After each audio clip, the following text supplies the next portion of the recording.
Hope and Patience with Amelia Rope, a podcast about business, well-being and chocolate.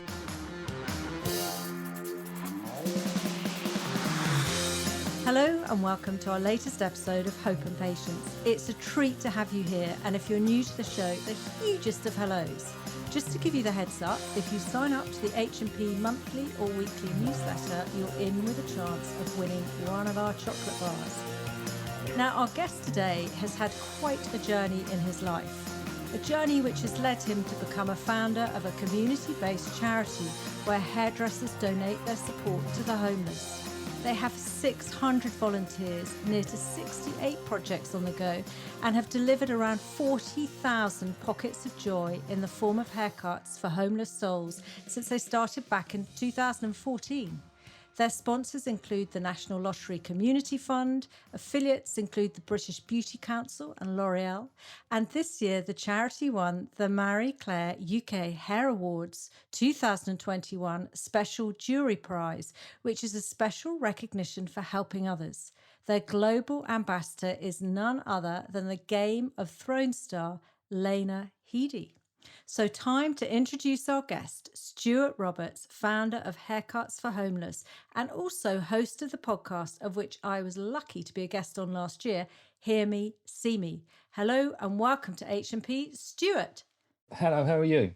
I'm really well. It's fab to get you in on the show. That's a pleasure. You're a busy, busy man.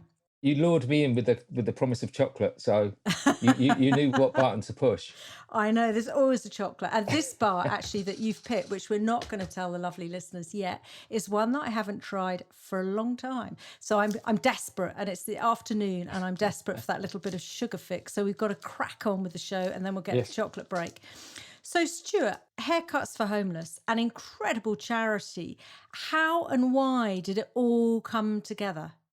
It came together by accident, like a lot of things do. It was never an idea of mine to pursue. It's just that recently I was 15 years sober, which is relevant because at that time I'd already been sober for about 5 years, and I'd learned that part of what staying sober was to keep helping other people. It's to sort of stop getting selfish again. It's quite a practical thing. So I was going on a hairdresser's day off is a Monday. I was going off to the local Salvation Army, and I was doing like buddying and chatting to guys who were struggling with alcohol and stuff like that and drugs. And at the same time, it was 2014, I saw a guy in America, Mark Bustos, doing these street makeovers, and it just blew my mind. They were so striking, the difference between seeing the guys sitting down with all the beard and everything and then looking really slick after. It touched a chord. So the next week I thought I'll go an hour early and I'll take my scissors and I'll see if anyone wants a haircut. And they was a bit dubious at first, but I done sort of 4 or 5 haircuts, and it like reignited my love for hairdressing, because by then I'd been hairdressing for like 30 years or so. No, I'd had a salon for 30 years. I've been hairdressing for about 40 years. Wow. And and I was like a bit dissolute, like you start off just loving hairdressing, then you end up running a business and paying VAT and PAYE and all these things, and not as much as what you went in it for. And this went right back to that pure exchange of making someone look and feel better. And it just, as I say, reignited my passion. And before long, a few friends said they'd join in, put a few pictures on Facebook. A few other places wanted us to sort of go to there as well.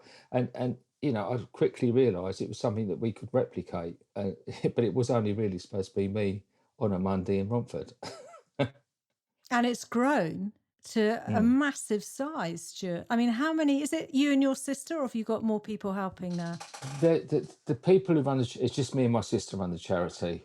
It started out as a community group. We then got a small amount of money from the lottery. We then, about a year later, applied for a slightly bigger amount of money, and we managed to get further away, further afield with it all. But it was sort of the turning point was around about early 2019. The lottery made it sometime before, but they put out this advert featuring Haircuts4Homeless, and it went on all the main channels. It was played during the FA Cup. They really used it a lot, and it gave us so much traction and traffic on on our social media, and people getting in touch, and it was like a catalyst to really grow into a fully registered charity, which we are now. And the video is so potent. I mean, I remember when it went out and I saw Mm. it, and it really got me. And then lovely Stu Whiffen uh, knew you, and we were introduced and everything else. But just an incredible charity. I mean, we've had the pandemic. We're still in the pandemic. How has it affected Haircuts for Homeless having the ability to go out and deliver those pockets of joy to the homeless? I love that, pockets of joy. It was devastating. Like, we literally had to down tools overnight. It's not something we could sort of carry on and or change the way we did it. The only way we do it is frontline, face to face work. It wasn't that we didn't want to do it. It was that I didn't really want to put my volunteers in that situation, but also it was the centres themselves. Some of them were residential, and they didn't really want outside people coming in. So it sort of stopped overnight, and unfortunately, a lot of the projects probably won't get back to starting again. But we've got in that time we've been inundated with requests to start, at new places. So our aim is at the end of this year to get back to where we were at the end of last year, but then we can move on. And have many of, I mean, the word homeless, I know that homeless doesn't necessarily mean that you're living on the streets, but have a lot of your guests been moved into hotels over the pandemic? Have you lost quite a few people through that? If that were the way we lost them, I'd be really, really happy. But unfortunately, as things are, many did get housed, and the powers that be done a wonderful job of getting people inside. However, it was sort of it was always going to be finite. You know, there Mm. there's not a never-ending supply of money. It took a lot of money to do that, and there was a lot of noise made about them going in, but there was very little noise made about them coming out, and it was very, like, abrupt. I remember last year when I was getting calls from some of my centres saying, "Look, the guys are getting put straight out. They've now lost all their stuff." We was desperate for tents and all like that because people were getting like a day's notice. So it literally will be they go down that morning and say, "Right, you've got to find somewhere else tonight." So it brought its own problems, and also some guys, if they've been out there a long time, they don't want to go inside. Mm. It's almost a fear. So it seems a simple thing to do, but logistically it was very difficult because some just wouldn't go in, or they'd go in and complete, like, almost straight away go back out there. But also sometimes it brought problems for the places. If they took over an empty hotel, you've got people that have got specific needs, and sometimes they've got antisocial behaviours and these sort of things. So there'd be problems with the building they were in. A few buildings got trashed and that, but that's not how everyone is. But that is going to happen when you put people who are not used to being in those surroundings. So it was. I'm trying. Oh, shit, this all sounds a bit negative. It was wonderful to get people safely indoors, but it was always going to be temporary. Well, let's hope that the projects can get kick-started again, because there'll be so many souls out there who will be wanting to have. I mean, I just see it as a pocket of joy, and I really felt that when I watched the video, and I've watched it Yeah, several times. You see their faces yeah, light up, and if we think about what hairdressing means to us, especially females, that sounds very yeah, sexist, but through lockdown, you're thinking, oh my goodness, it's going so grey and it's going so long and whatever yeah, else. And you go to the hairdresser and you just feel $1 million, even if it's yeah. for a fleeting second.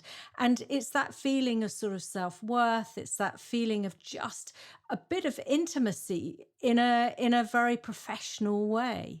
Well, that is exactly it. But if you sort of multiply that by 10 or 100, that's sometimes the effect we have on the people we help, because they're so far removed from any of that, that when they do get it, it can be life changing. It can be people. They tend to underestimate the effect it can have.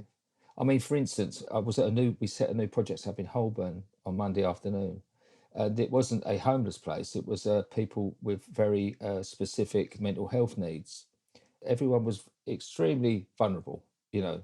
And the last guy we did, I can say his first name, last guy, Rupert, lovely man. And they actually said to us, oh, he doesn't speak, you know, he won't actually speak to you. But he spoke to us, you know. My sister's great, you know. She got the COVID form and she said, she said, what's your name? He's Rupert. And then she said, what's your surname? He said, I'm going to take the fifth on that. So he'd already started to engage, you know. And I cut his hair, and he came in. He's very dishevelled, you know. His clothes were very dishevelled. He had very long, sort of dirty hair. He had a very long beard, and he wanted his hair cut off. So I managed to cut his hair off, and I said, "What about your beard?" He said, "I think I'll have designer stubble." So you know, his character was then coming out, but at the end, I showed in the mirror, and literally, he was very close to tears. The emotional effect on him of seeing himself clean shaven, like someone laying hands on him. You know, for someone who was not been engaging to anyone, engaged to two strangers in a room over the course of about 45 minutes, you know. So it's very difficult when I hear people say, well, it's only a haircut. I challenge anyone to come and witness that and think that. I mean, it's life-changing, really, isn't it? Yeah. Have you heard of any stories of your guests who've gone on to then potentially find a job or, you know, potentially move forward again in life? Unfortunately, many don't, you know, because you're talking about a problem that's so ingrained sometimes that the percentages are low. Having said that, we knew numerous occasions do come across it. So it's just that, you know, it's one of those things that I love seeing people again, but I sort of don't want to see them again. You know, like some people I've cut their hair for 6 years or so, and I love to be a little bit of a constant in their life, but I'd rather they get out of that. It's a bit like, do you remember that film Good Will Hunting? Yes. I've said this before, and you know, his thing is, look, one day I'm going to knock on the door and you're going to be gone, you know. Yes. And it was that, and I want to go, and they go, yeah, he's gone, he's got a place, or he's moved away, or but it's not always the way. But where was we last week? Was at Milton Keynes, and that reopened for the first time in sort of 6 months, and I was at YMCA, and one of the guys there, the young guys, Hetty, who runs it for us, a lovely lady, she sort of said, "Oh, he came in. How you doing? Everything?" He said, "Oh no, I'm volunteering. I'm working here. Oh no, I'm working, but I come back and I volunteer." And so in that space of time, he'd got a job, and but he still came back and volunteered with all the guys he'd met, and that does happen quite a lot. And sometimes some of the volunteers you meet are actually previous homeless. So yeah, there are a lot of good stories. Are there any stories, Stuart, that sort of resonate with you when you've been cutting their hair and you find it difficult to detach when you go back home from what you've heard? Yeah, there'll be things, you know, like I've been doing a lot of stuff this last year or so with domestic violence. And I can say, because one of my children has spoken out about it and helped a lot of people with it. So one of my daughters went through it. So when I get someone who's, you know, because we do a lot of work in women's refuges, or we get people who have been through that, you know, and they often end up homeless. As a, you know, it's preferable to run away and leave everything behind than to stay in that situation, and that's always quite difficult because it's a bit close to home for me. But it's made me even stronger trying to bring attention to the problem. Yeah, really, really tragic.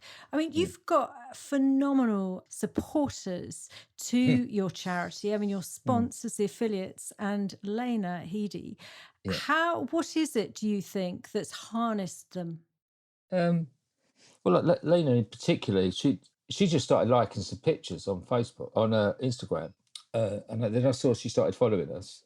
So I just dropped in her DM. I slid into her DMs and said, "Do you want to be our ambassador?" And she went, "Yeah, all right."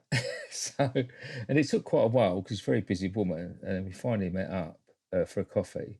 And then she said, "Right, what's an ambassador?" I said, "I don't know. I thought you might tell me." And we said we figure that out as we go along. But what an ambassador, what she proves to be is a very loyal supporter. I get lots of messages from her privately, just acknowledging what we're doing. But she's actually rolled her sleeves up. She's come down. She was moving country one day, and she came down to the Whitechapel Mission, cut hair with us. Was really engaging with the volunteers and the guests. So, it's wonderful people do have ambassadors for these charities, but if you get one that's really engaging with the charity, it's quite special. And I think it's just that it does what it says on the tin, like the pictures, the videos, it doesn't need a lot of explanation for people to hook people with it, and if there's something in them that resonates with that, they connect very quickly. I think that's what helps get people on board. I mean, it's phenomenal on your Instagram when you just put up, now you're putting up the images of the guests whose hair you're cutting. And as you say, you don't need any words. The photos say it all. No, it's the eyes a lot of the time. I think you see into someone's soul sometime with their eyes, and I think what's interesting is since we've all been wearing masks, we've been looking deeply into each other's eyes a lot more, and it's really brought eyes to the attention, I think. And I think we will be wearing masks, a lot of the time for quite some time.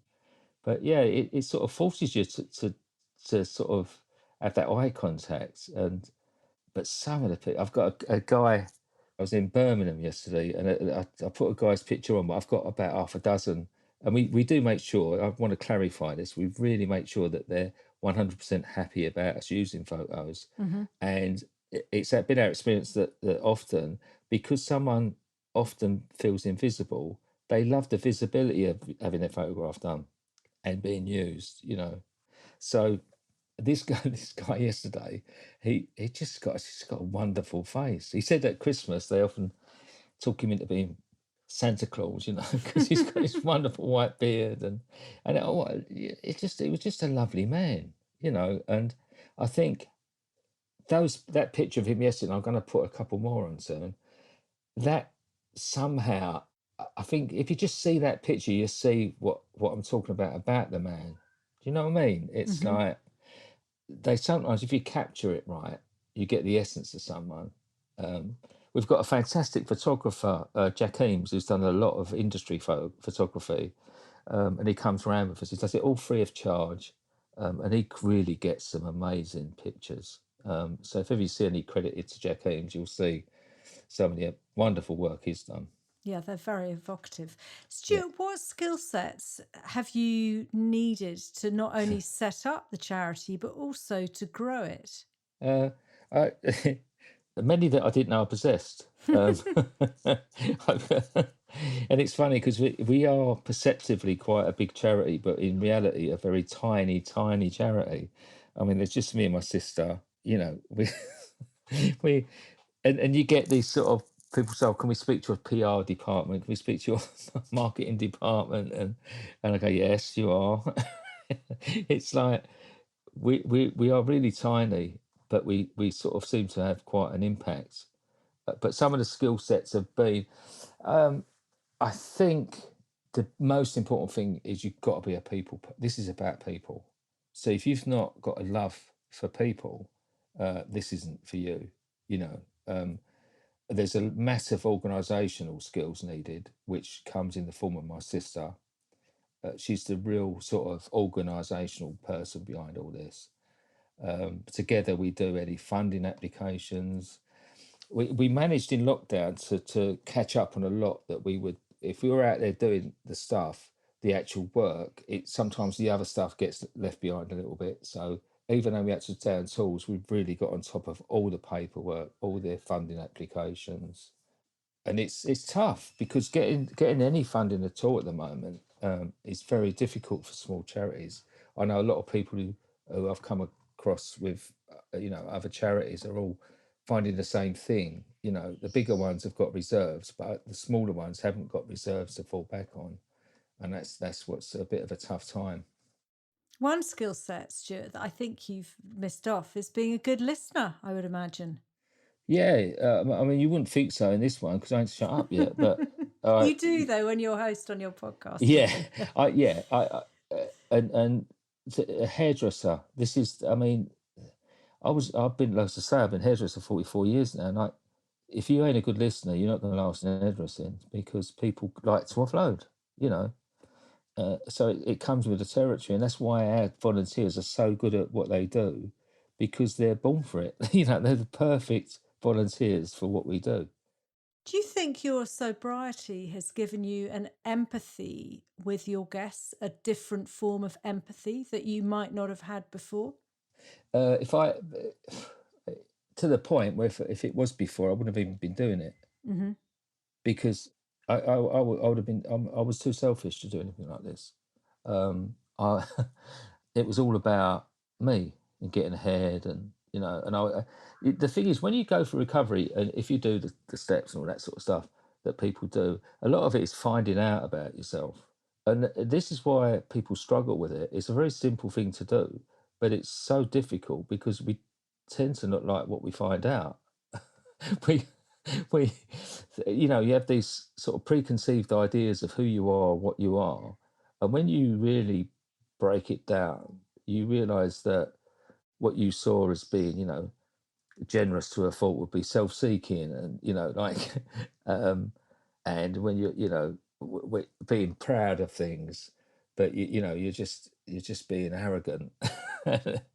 And it's a massive learning curve, and I think it does. You're completely right. It gives me the absolute empathy towards someone because I feel what they're going through.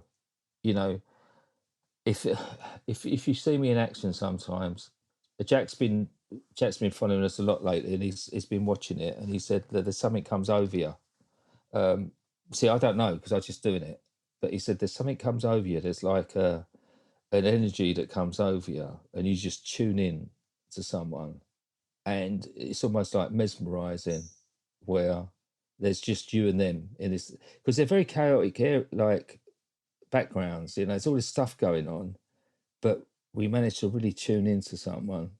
I found it really interesting when he said it because obviously I'm just doing it. I didn't notice that. Where do you think your work ethic comes from, Stuart? My dad, What did he do? my dad was Scottish. He was in the army. He worked for Blue Circle at a clay plant, you know, but he worked his way up from being a manual worker there to being a plant manager. And he always spent I think every day of his working life he was there an hour early, you know, and he's always the last one to leave. He couldn't understand. Once I got my own business, you know, I sometimes say, "Yeah, I'm not in tomorrow." And he say, What do you mean?" I go, "Well, like, you know, Binder's doing it tomorrow." "Oh, well, you have a day off?" And it was like, so yeah, I feel guilty to have a day off or an hour. Ingrained in you. Yeah, yeah. What would you say has tested you the greatest, and what have you learnt from it? In life, Life or the charity, your hairdressing business before? well, obviously the losing it was the biggest challenge. I mean, it was it. Probably building it up was a challenge, but I was young, and I was young, dumb, and full of fun. So it was all sort of like the risks I took. You know, I sold my house and bought a freehold building, and all these things. The risks I took, and you know, mortgages to the hilt, and all these things. But you didn't really think of it then, you know. And then I was willing to put in the hours. You know, we was open from 9 in the morning till 10 at night. But Wow. it was to keep it going. You know, like it was to make something. It wasn't a sacrifice. But I think then as you get older, I got a bit run down with it all because the industry suffered a lot. You know, I had great highs, great lows, but the last few years was very, very difficult. The high street took a real hit, and the last straw for us was when the lease run out. We had I think 14-year lease, and the landlord doubled the rent, and he wouldn't back down. And basically, we was already struggling. I'd already taken out a second mortgage, which I shouldn't have Wow. done, but I took that out to keep the figure. Because the thing is, it's your thing. You know, I put 20 at that point. I put 25 years into this. It was our silver anniversary. You know, it was about to. We were struggling, so I sort of remortgaged, kept it going for another 5 years, and then when he did that, literally, I had nowhere else room for manoeuvre. I had to close the business, and because of the pressure he put on, I had to do it very quickly. So there's a shock factor there. And it was, you have to laugh. It was the day I did it, I had to close on the Saturday. Anyone who knows us knows I rely heavily on my sister. We've got a great relationship and we're very supportive of each other. But she happened to be on holiday when I had to do it that day because he was going to put a for sale board up. So I said, I can't let the girls come in next week and just set a for sale board up. I've got to tell them today. So I did that. I got them all together. It broke my heart. I think my sister would have stopped me if she'd have been there because I sort of done this thing where they'd all gone and I was all sort of, and I made this sort of like video of turning off the lights for the last time, which I then put on Facebook. I think I was having a minor breakdown. But having said that, it makes me cringe to think of it now, but it helps a lot of people because then I got all these messages of people who are in the same position that you know they was inches away from being in the same position. So it helped them to see someone who was perceivably a bit successful having having that happen to them, so they're not on their own. Sort of giving them permission in a Yeah, way to yeah, join you. So, I mean, that yeah, was a big grieving process, I would imagine. yeah. Well, then that night was the first night that they showed the advert. So I Oh, no literally went way. from my phone lit up with everyone saying, Are you okay? Are you okay? At 5 o'clock to then at 8 o'clock at night. My God, I've just seen you on the X Factor adverts.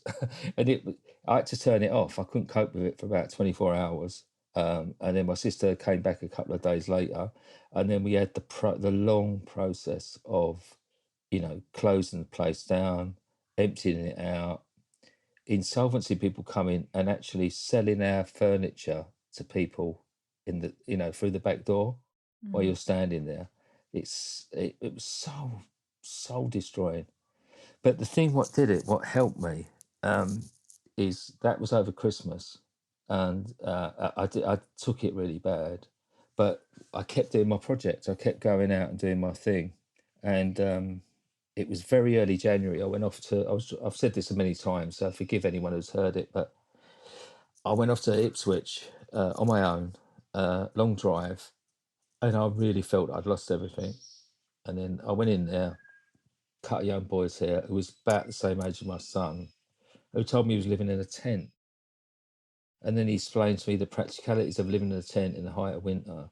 That when he'd try and go to bed early, stay warm. But when he'd seal up the tent, he would then have condensation of that is breathing, which then when the temperature dropped would freeze. So he'd literally have ice on the inside of his tent. Mm. And I drove away from that, and I'm thinking that's my boy's age. And at that point, I thought maybe we might have lost our house, but I was thinking even if we lose our house, we'll still be able to buy a small house. We'll still be able to, we've still got options. Whereas what options has that boy got? And I drove away from there feeling so grateful, so sort of slightly embarrassed at feeling sorry for myself. And this is what I say to people: when you go out and do things for people, it's not purely for them. You will get something. You will get a payback, and the best antidote for feeling bad is just doing something good. It seems such a definitive sign, Stuart, that the ad was on that amazing day where you just were losing your whole life and what you've been Yeah, brought. I mean, there's a sort of serendipity to it. And yeah, also that humbling occasion where you were reminded by the universe that, there are other people who are in mm, a really bad way and that actually you are okay. It's not where you wanted to be and where you necessarily want to be long term, but you yeah, are okay. And that I don't know about you, but I love the way that life does those sort of things and you get these mm, messages that happen in a serendipitous sort of way. mm. So, would you say, Stuart, that you have an inner critic at all? And if you do, how do you live with it? What do you do with it? Inner critic, yeah, yeah. Well, I've got all the mental defects that come with being having an addictive personality, and one of those is, I've got a huge ego and a chronic low self-esteem. So with the chronic low self, and that's quite a general one among anyone who suffers from any sort of form of addiction. The chronic low self-esteem will be the bad. It will be the thing that goes in your ear, and everything you do, you question. I was thinking earlier, actually, I went to send a text to someone. I was thinking, I wonder how many people read it through about 10 times before they press send to see if read it different ways to see how it might be interpreted, you know. And I thought, probably a lot of people, because we're so worried, aren't we, about saying something wrong or upsetting someone. But it's a lack of confidence, isn't it, in yourself? Yes, but sometimes we can say the wrong things, and I think sometimes that's just not taking a bit of a pause before. Yeah, I think isn't it? It's being reactive to something initially. yeah. If I see an email that just makes me fizz inside, I think, okay, I'm going to park that up and I'll address it tomorrow when I've slightly defizzed from the whole situation. Fantastic advice. Stuart, would you say that anything has ever slipped by you in life that you regret? Taking out your previous business. How can you really regret anything? Because we cannot do anything about it. One of my favourite sayings is, you can look back at the past but don't stare. So it's, you can be aware of that stuff. You can be aware of it as to, do your best and not to redo the same stuff. But can you really do anything about it? And it's very freeing when you realise that you can't. And there's only so much you could do. I can't change people, places and things, which is another well-known one. But, once you accept that, is there any point in sort of what could have happened or what did? I mean, I would have changed many, many things, but I can't. All I can be is the best version of myself I can today. I will mess up tomorrow, and then I will have to do the whole process again. What would you say that you've learnt about yourself? I've learned so much. We all learn all the time. It's just sometimes you're not aware of it. But when you start to look for it, then you become more aware of the changes. And, this last lockdown, it made me reassess everything, as many people did. And I learned so much about myself. I've recently had quite a big financial problem, and it's made me realise how weak I am in some respects. The thing with my daughter, it made me reassess everything I was about being a man, because to be a man in my old mind would have been to do what you want to do as a dad in that situation. But then the logical thing is to not make a martyr out of the person that's doing it, and wait for them to come back and learn and support them when they do come back. But then what happens is you'll split them with your head and your heart, and your head knows that you did the right thing because it proves it by them moving on with life. My daughter's got a wonderful fiance now, 2 beautiful kids, and it could have, doing the wrong thing could have just forced them into the other person's arms, But then the heart part is the thing of the man not protecting their daughter. Mm-hmm. And that's very hard to live with, because the heart will often rule out the head when you're on your own in the middle of the night. But you did it. I mean, you balanced Yeah, it all. I know all that. Yeah, I know all that. But I didn't protect her.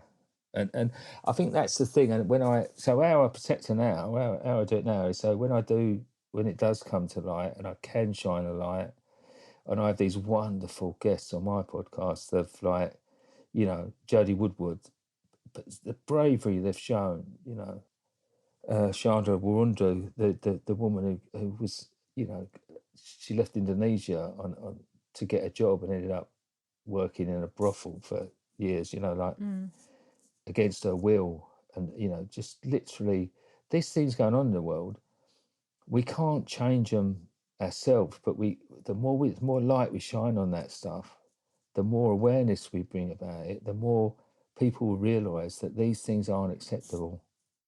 And hopefully change will come. Yeah. So, Stuart, moving into our quick fire round before we tuck into chocolate, would Yes. you say that you're optimist or pessimist? Both. Both. I don't know what the on word is for that. both. Sitting in the middle. It's called schizophrenic. Yeah, I'm both. Yeah, I am on an hourly basis. Would you say that you're introvert, extrovert, or an ambivert? Both. Yeah, well, there you go, ambivert. I'm ambivert. Yeah, that's it. Because on the surface, I'm very extrovert, but very deep down, I'm very introverted. Perfectionist or non-perfectionist? No, I'm not a perfectionist. I thought you were going to say both. No, I'm definitely not a perfectionist. No. Early bird or night owl? Night owl. So we have made it through to the chocolate break, Fantastic. which is exciting. Now, we have a peppermint aero, and Yes. I've always been fascinated with the bubbles and also how they create them. But this was originally made by Roundtree, and it was launched in 1935 in the Right. north, and it was so successful up there that it was rolled out to the whole of the UK in 1936. So, Stuart, why have you picked peppermint aero? Why have I picked it? I nearly went for, all these wonderful, chocolates that are very high quality and all of these things. And I thought, what chocolate really gets me? And because I love coffee, because it was a toss-up between an Aero or an After Eight. Oh, interesting. I shouldn't say an After Eight because I should really say a box of After Eights. Yeah, I know, because once you have one, you can't stop. Your hand keeps going in there. Yeah. But an Aero going with a coffee is just my, it's like oranges and lemons. They just go together. It's like, I probably have one of these every day. A peppermint one? Yeah. Or, yes. Oh no! Don't ever give me a chocolate one. Oh, okay. Oh no! Don't insult me. And one time, some horrible person somewhere in the world developed the caramel one. Oh, I haven't tried that. Oh, it's vile. Is it? Yeah, it's assault. I don't mind. They did have orange ones. I don't mind those. But to go with a coffee, you need a mint aero. It feels very light and fluffy and healthy, which it clearly isn't. But anyway, have a think on what the words success and failure mean to you. Success. The interesting thing is, I'm 59 in July, and I've sort of lived 2 or 3 lifetimes, I think, in my own life.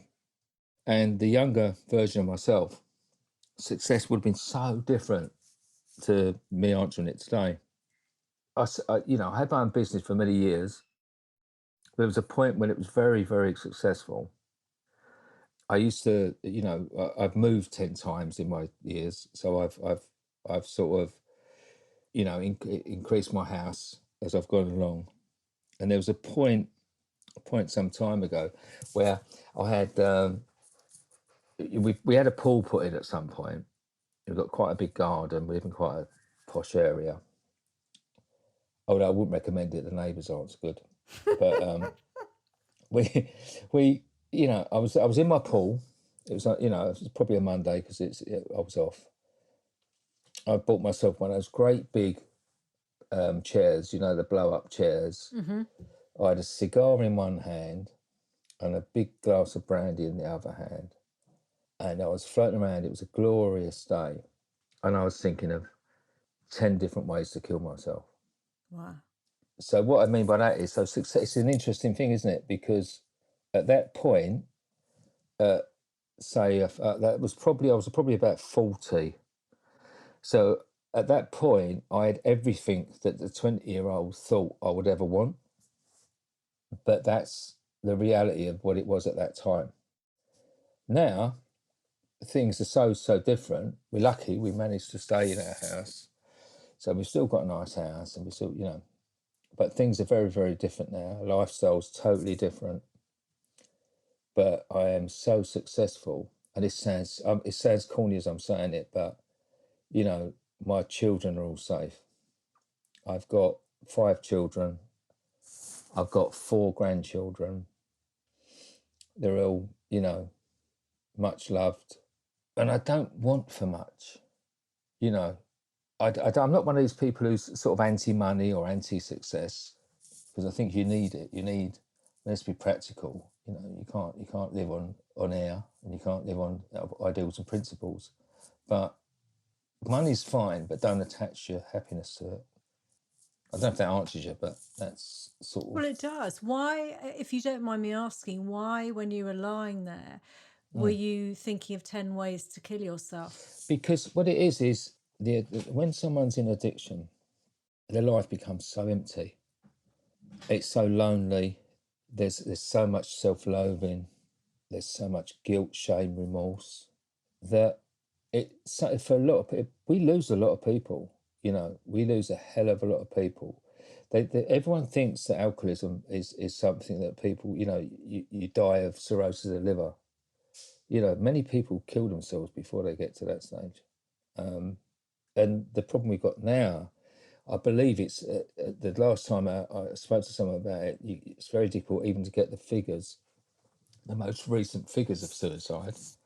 I don't think they want to publish them, because it's gone through the roof. And you know, until someone's in that position, I mean, now I would, you know, I thank God now that I have never done that successfully. And it's so few people manage to gain recovery that you know, it's such a ever-growing problem. And I'm really not one of them who preaches that people shouldn't drink, and, you know, born again drinker. But you know, if someone is struggling with it, they really, really need help. And how would you see failure, Stuart? What does failure mean to you? You got to. I was just thinking I was just going to lie then, and he lied to you. I knew you said something like, you know, failure, you know, it doesn't exist, all that rubbish that I was going to come out with then. No, failure, it can only really be something intact if you don't move on from it, if you don't learn from it. You know, that whole thing, I either win or I learn. And I think I've had so many failures in my time that, you know, it's that keep getting up. You know, without the failures, are you even risking anything? No, there's been times when I felt I failed, but now I look back and I don't really think I've failed that much, really. I've just made the wrong choices. You've got the most phenomenal resilience, Stuart, as a result of your life's journey. I mean, you've picked a life full of chapters. Yeah, there's a lot there. Yeah, the learning that you must have gone through is enormous. So now we're going to move into how you look after yourself. How important is incorporating looking after yourself in your day, and do you manage to achieve it? No, I don't think I look after myself enough. I don't sleep well. I don't get a lot of exercise. How could that? That was a lie, wasn't it? I don't get a lot of exercise. Well, no one gives. You don't just get exercise. You have to get off your backside and go. So the answer to that is I don't do enough exercise. There we go. That's honest. I could eat healthier. I don't take enough time out. I don't take enough time to do the stuff that I really love to do. So, yeah, I'd advise people to take care of themselves better than I do. Would you like to change, do you think? Yeah, I need to change. I think, you know, like I say, I'm 60 next year. You know, I've sort of in a position where I'm not going to be retiring anytime soon. When it comes to the project, I would do this for the rest of my life. You know, until while there's breath in me. If I can't physically go out and do it, I'll be sort of teaching people how to do it. So, Haircuts4Homeless will outlive me. So, I think I need to change. You know, I've changed a lot of other things. I've proved I can change. And if I'm not around to do that, you know, it's not going to get done. I always say I'm running out of time. My kids get worried. They think I've got a terrible disease that I'm not telling them about. But when I say that, I just think we have so little time, don't we? We do, And which there's is why so you much need to to look do. after yourself, Stuart. Yeah, I know. Vital. But I mean, because the Haircuts for Homeless, where do you see that? Do you see that going all over the UK? Do you see it going globally? What's your ambition with it? Yeah, there's no reason why it can't be all over the UK. Give us a few years, it will be all over the UK. We're in Ireland, we're in Dublin. We've been in Northern Ireland, but it didn't really work out. But there's no saying we can't get back there. Wales, Scotland, we've got so we're all over it, but we're scratching the surface because there's so many towns and cities that need that.